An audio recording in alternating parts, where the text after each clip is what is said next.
Welcome back. Today we're going to make treats that are great for Halloween or for trunk or treat. Now you can buy lots of ingredients like these to make spooky, eerie treats, but the treats I'm going to show you today, you probably have everything you need already in your pantry, or you might have to purchase one or two things. So really easy, really quick, but a great hit at these events. So let's get started.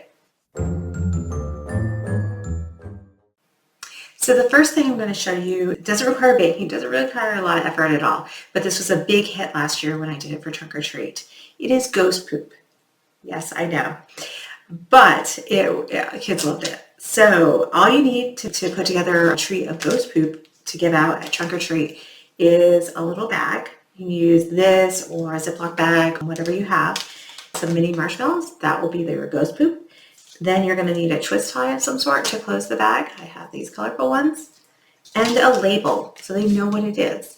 So I printed these out on my printer. You can print them out on your printer. You can just take a piece of paper, draw, or color, and stick it onto the plastic bag with tape, whatever works for you, whatever you have.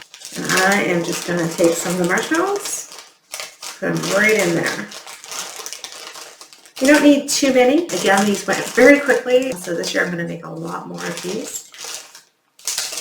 And there is your ghost poop. And then you're going to twist it up with your twist tie.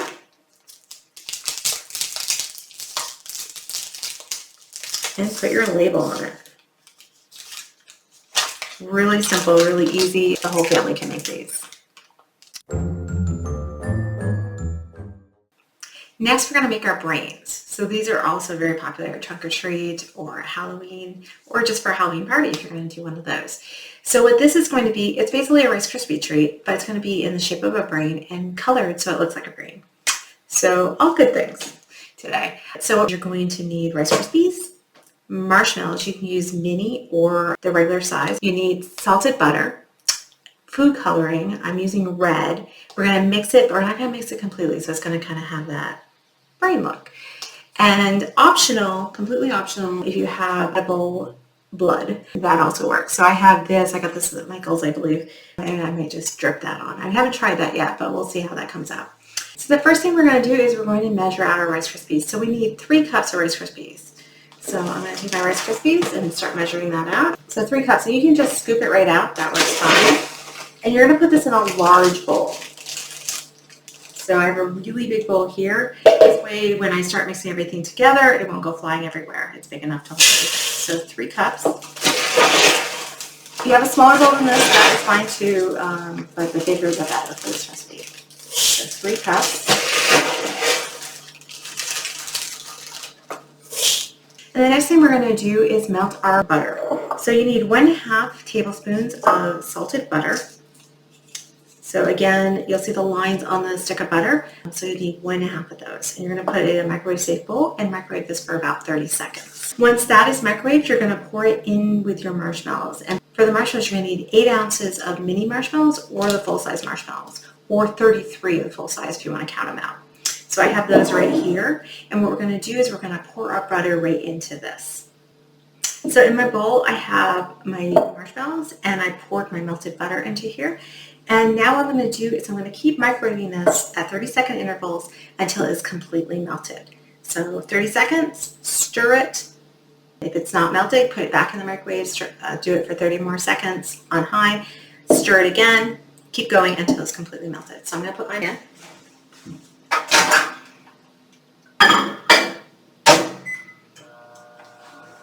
So you're going to want to make sure it's a microwave safe bowl. This is not microwave safe, but my glass one is. I'm just going to keep microwaving that until it's done. It should taste about maybe 3 or 4 times, but you'll see. After my first microwaving, you can see they're a little squishier. I'm going to kind of expand it a little bit, but not quite melted. So I'm going to do 30 more seconds. And the great thing about this is because we're not doing it over the stovetop like a lot of times when you do the Rice Krispie squares and other Rice Krispie recipes, because we're using the microwave, the whole family can participate in this, which is a lot of fun. So 30 more seconds. Okay, so we've done 60 seconds total on the marshmallows, and you'll see they're starting to get mixed up pretty well. I am going to do it for 30 more seconds just to get them completely mixed. And that way we know they're good. Okay, 30 more seconds. That is definitely done now. It's kind of bubbly, very mixed up. So what I'm going to do now is add my food color. And you want to work a little quickly because you don't want this to harden back up. You want to get into with your Rice Krispies.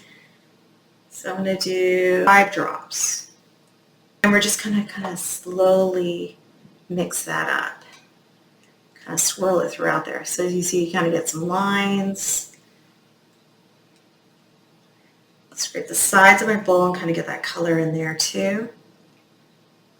That's good. Kind of looks like a little bit of blood in there. I don't want to mix it much further. And so what we're going to do is add that right to our Rice Krispies, which are in my big bowl. I'm going to add this right into there.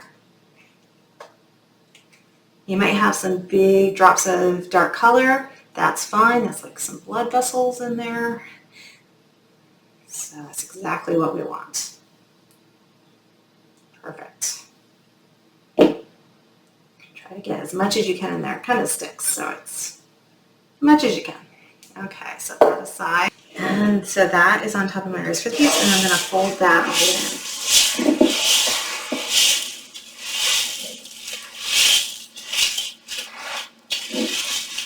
Get that all in there. And we kind of used a lot more marshmallows than you would for a Rice Krispie square. Want it really kind of stringy, kind of want that brain look.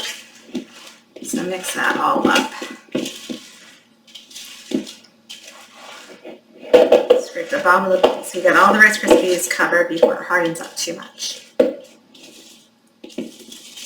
Okay, that looks pretty good. On my finger. I'll taste test that when I go to break. There we go. So I'm going to set this aside for a second and we'll kind of get a little stickier, harden up a little bit, and make it a little easier for us to work with. Anyway, wash my hands for a second. I'll be right back to show you the next step. So for the next step, you're going to want to take either a cutting board or a cookie sheet. Just need some flat surface to form your brains on. And then I'm going to put some parchment paper on there. It makes for easier cleanup. Also means it won't stick to whatever surface you're using.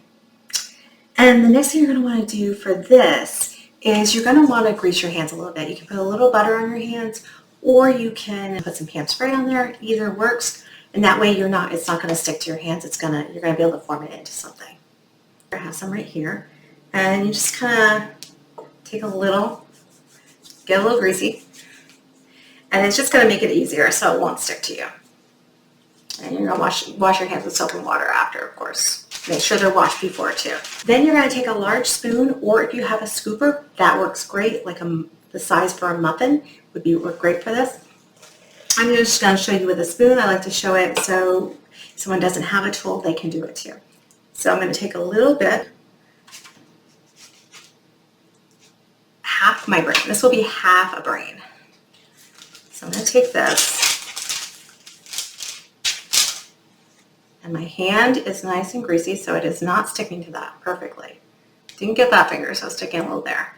And you're just going to make it into kind of like an oval to make it into a brain. One hemisphere of the brain. So that's what I have. So there's one. And I need one more to make the other half.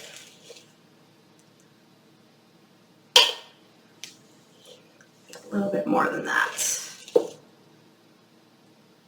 starting to get really sticky in here. So you want to work quickly so it doesn't harden up completely in there. And you might need to re-grease your hands a little bit as it starts to stick. So that's the other half of my brain. He's a little small on that side, so I'm going to put a little more on him. And you can make these as big or as small as you want. Oh, that looks good.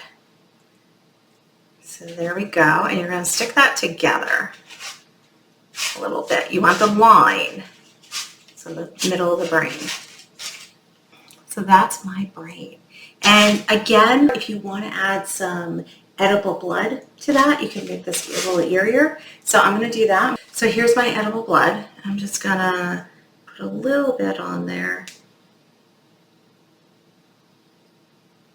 A little bit. just to add a little more dimension to my brain. That is a way to make a pretty realistic looking brain.